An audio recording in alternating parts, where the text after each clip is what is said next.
Welcome to the I Am the Worst Parent Ever podcast with Nicole Merritt and Dr. Robert Zeitlin. Hey, Nicole. Hey, Robert. How are you? I'm good. How are you? Doing well, thanks. So, Nicole, we were talking the other day about perfectionism and how we kind of have how you have a lot of demands on yourself. Do you ever feel like you're kind of faking it until you make it?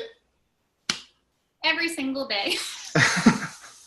I don't know if that is embarrassing to admit or just honest, or maybe it's embarrassingly honest. But yeah, I mean, I feel sometimes I feel like a fraud.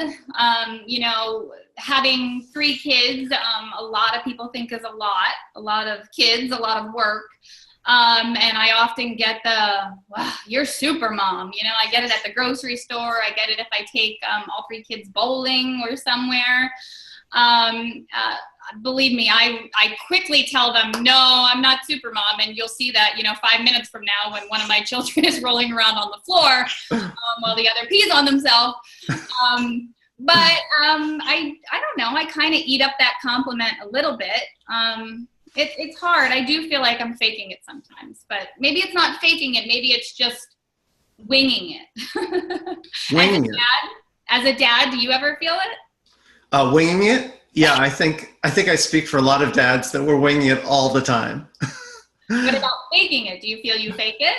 Faking it. I feel like a fake sometimes, like the way you were just describing, kind of like that I'm a fraud, like in a lot of things. It takes a while for me to catch up with like, oh, I'm a writer, or now we know what we're doing with this podcast, or, it's like there's a lot of places where the internal message is you're a total fake. People are going to see through this, right?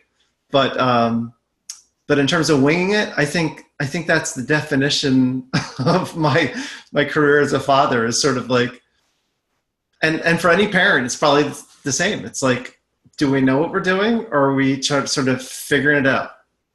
And I guess I would say for me, that was one of the most surprising things about parenting is before I became a mom, I was like, oh, I can do this. Like, I know how to raise a child and love a child. And then just realizing how much of the day-to-day is flying by the seat of your pants and nothing going according to your plan or your backup plan. That was definitely the most surprising thing about motherhood for me. Yeah, when did winging it become your reality? When did you embrace winging it as this is what parenting actually is? Right. And when you get good at winging it, are you no longer faking it? Like you're you're a good winger. It's definitely probably a question I would think that a lot of parents and moms especially probably ask themselves. They probably feel like, imposters. Yeah, I think we've talked a lot about how parenting is like you're starting your blog, like me starting a practice, like me writing a book. Like it's all these there's a crossover between parenting and being an entrepreneur, because it comes with the territory. You're putting yourself out there as someone who can raise a kid, raise a human being, like the gall. Like, how could you actually believe that you know what you're doing? Like, just because we grew up with parents doesn't mean we like know what we're doing. And all those voices of doubt in our heads, which is the same as anytime you go out on a limb and try a new venture or start a podcast or write an article or do anything creative, even if, it's just for yourself, it's still like, it's taking a risk, Right. Yeah. I mean, I wrote an article once called, I want you to fake it. Because I think that there is something to be said for, faking the confidence where it's not fully there. Because most of the time I feel like when it's not fully there, it's because we're not giving ourselves enough credit, or we're not believing in ourselves. It's coming from the lizard brain, a place inside of us that's saying you are not enough, or you are not gonna, raise the best child in the world. You are not gonna write that book. You are not gonna do this and not gonna do that. And you have to have something to help you push through that. So I think that it's okay if you need to fake that confidence at times, because it will just allow you to do things and have opportunities and put yourself in positions to actually exemplify that confidence, to actually exude it, and then you will actually make yourself more confident. I don't know if that makes sense, but that's kind of where my head is at with that. So pushing through it, you kind of gave yourself permission to fake it. Yeah. And I think it's a good trait for our children to see. I know maybe there's some that say, well, no, that you're just lying. You're being somebody that you're not. But I think there's a difference between being somebody that you're not and trying to be a better version of yourself, or trying to be someone that you want to be. So instead of being somebody that you're not, be the person that you want to be in this moment. That's not you faking it. That's you trying to be better. So we have the winging it version of faking it, right? And now we have the sort of moving up version of faking it. It's not like lying. It's not like, oh, I'm going to pretend to be someone else so I can get out of something. It's actually pretending to be the person that you aspire to be, the person that other people actually see you being, and just doing it before you feel totally ready to assume that. Yeah, I think you said that perfectly. I think that the only area where you would need to be mindful, and maybe again, this is something maybe you come across in your practice, is are you hiding underneath that? Like, are there struggles or underlying, issues that are beneath you faking it, that you're trying to keep the general public or your loved ones from seeing? Have you seen that ever come into play? Oh, sure. I mean, I think we all do that subtly, but I think what you're talking about in terms of faking it is actually doing it in front of yourself as opposed to sort of behind the scenes. Like, there are whole chunks of people's lives. There's a whole chunk of my life where I was like, I'm just sort of hiding out, just waiting for, in school, I was waiting for the teacher to pick someone else, or in everything, waiting for someone else to do it, waiting for someone to do it for me, or waiting for someone to invite me to dance, to be a part. It took a long time until I decided, like you're saying, sort of, well, maybe I need to fake that I can do this a little bit. And then I find myself out on the dance floor. Then I find myself raising my hand. I find myself, pitching an article or asking someone if they want to work together. And it's like, why would Nicole want to work with me and do a podcast? Like, I'm just like, I have no idea what the value is that you're bringing sometimes. Right. And I mean, I told you the first time that you and I spoke, I was like, what? I was so nervous because I'm like, he's an author, he's a doctor, and he wants to talk to little old me, about what? And my husband gave me the great advice that this is just another person. Talk to him like a person and you'll have no problem. He doesn't need to be on this pedestal. Nobody else does. You guys are, you are equals, and you talk like that. And I think that even in our relationships and our marriages, like we had talked in the last episode about the 3 A's, always, what was it? Always assume accident. Always assume accident. And I think that for relationships and marriages to work, and even relationships with your children to work, you have to always assume accident, but you also have to kind of fake compassion or empathy or understanding where maybe there isn't any in that moment because you've had a hard day. But once you fake it, it's going to somehow creep out of you and turn into actual empathy or compassion or understanding. Right. Or maybe it's the best you got right now, but it's actually what the other person needs. And it actually, you'll see it coming back to you. You were nervous when we connected the first time. You're like, why would he want to collaborate with me? I'm like, I'm looking across the way. I've written a book, I've written articles, but I haven't regularly blogged. I haven't done a podcast. I'm like, here's someone who's figuring this stuff out. And if we work together, there's benefits to me of working with Nicole. And I wasn't putting you up on a pedestal of some, this is a mom blogger and there's a whole, world, and she's getting published here and there and it's incredible. I'm like, this is someone who has some answers I could use that would really benefit me. If there's something that I could bring, maybe we could partner together. But there's plenty of times where I've just yesterday, submitted something to a network and saying like, I wrote an article about, auditioning to be a host on a TV show. Based on the idea of like, Yes Man. Do you ever see that movie with Jim Carrey? So, I recognize the title, but I don't think I've seen it. Yeah, no, it's just the premise. The challenge was to find someone and make them only say yes to opportunities for the next 5 days, right?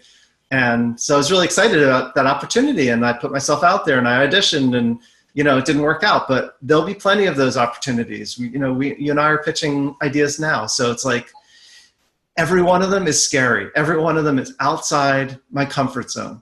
And I'm starting to get used to it a little bit. Maybe faking it is becoming a new normal for me. Like winging it was for a dad. For me as a dad, maybe faking it for me as a, whatever this is, writer. I think it's a great thing for us to exemplify for children too. And again, making clear to them that this is not lying. This is not you being inauthentic. But with regard to, like, let's say social skills, like on the playground, go out there and ask that child to play.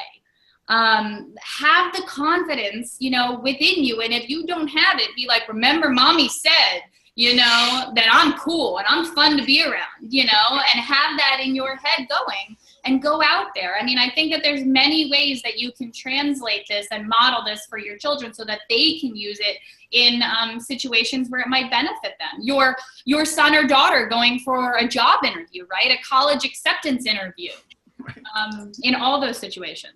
Right. No, I'll now that you've expanded it like that, I'll take it even further and say, everything that I do with superpowers is basically with the mission of getting parents to go out on a limb like that and to take risks, calculated risks in front of your kids, because you need to show them it's safe to do that. You can't sit at home on the couch, not taking any risks, telling your kid, you should go apply to that college. You should go call that person. You need to network more. You need to do this. You need to do that.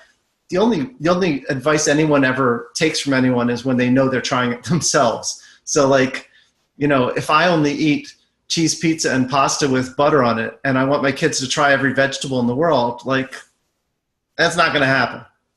Right. And sometimes it's that you have to have that just start attitude, and you begin with that. Like, I remember when I launched the blog, I was like, do I have enough articles? Like, my images look funky. Like, I hadn't had a plan for, everything being cohesive or anything yet, but I kind of was just like, you know what?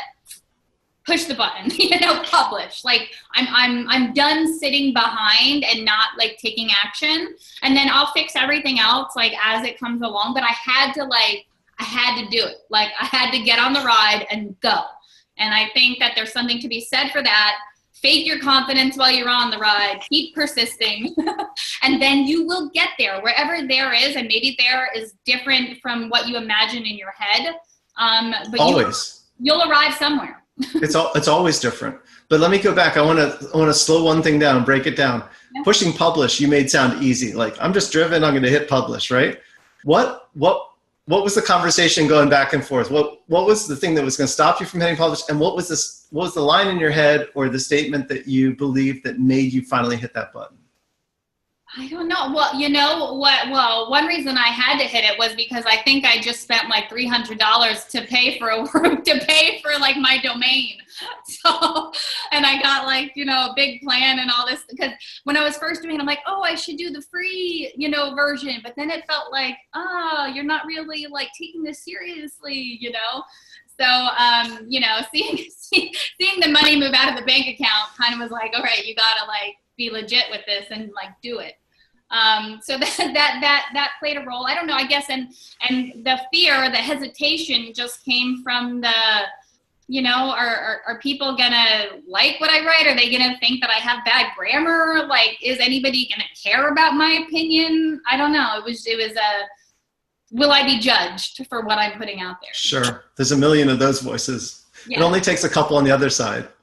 Yes, but you're judged as a parent. You're judged in walk-up line. You're judged how quickly you moved your car up in car line. Like, what your child is wearing.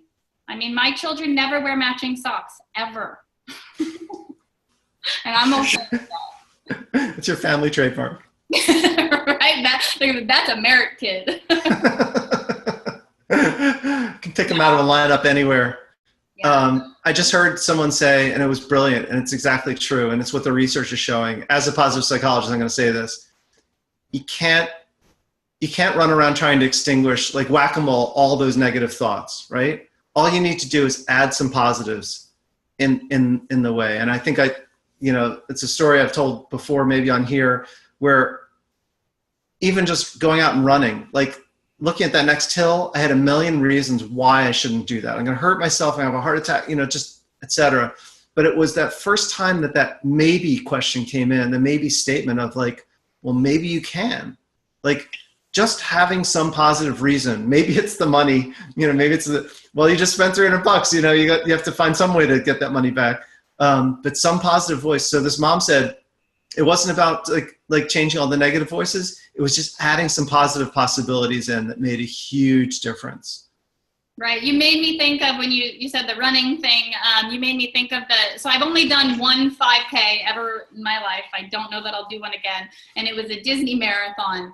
And I had a plan of like doing the couch to 5K. Have you ever heard of that? Like, yeah, definitely. And then kids got sick and I never finished with it. But when I ran the marathon, I finished like really good. Like I had a really good time. And people, how did you do that? Like you didn't prepare, you didn't practice, you didn't train, you didn't do any of that. I kept looking I would find somebody in front of me and maybe it was like an 80-year-old man. And I'd be like, okay, if he's still running, I'm not going to stop till he stops. And then I would pass him. And then there'd be like a 6-year-old kid. I'm like, okay, well, if she's still running, there's no way I need to stop right now. And I would keep finding that next person and that next person. And it worked. That's great. That's actually a technique that runners use. Really? Yeah. I think it's called something like micro goals, but it's like, you're not thinking about that next hill. Just think about like that next light post, or how do I get to this? How do I get to that? And just hitch your wagon to the next one. It's sort of like Tarzan, the movie, sort of like swinging from one vine to the next, Right. And suddenly, you get up some momentum and you finish. That 80-year-old thing wouldn't have worked for me, by the way. I've run some different races, but I've only run one triathlon. And it seemed like I was going so slowly that everyone that passed me, and here's the thing about triathlons, and it's brutal. They write your age on your arm and on the back of your calf, or they used to at least. And so everyone that's passing you, exactly how old they are. Oh, no. So I'm like, 19-year-old passes me, 22-year-old. I'm like, fine, whatever. They're supposed to pass me. When 69 started passing me and 57, I'm like, okay, I'm going to finish. Like, that's the goal here, right? Just finish. Right. The other thing about the Disney race was there was like photographers like poking out here and there. So I would be like, jogging or going slow. And I'd be like, no, there's no way they're going to get a photo of me like, So I would like pick it up and smile and keep going faster for like. That's great motivation.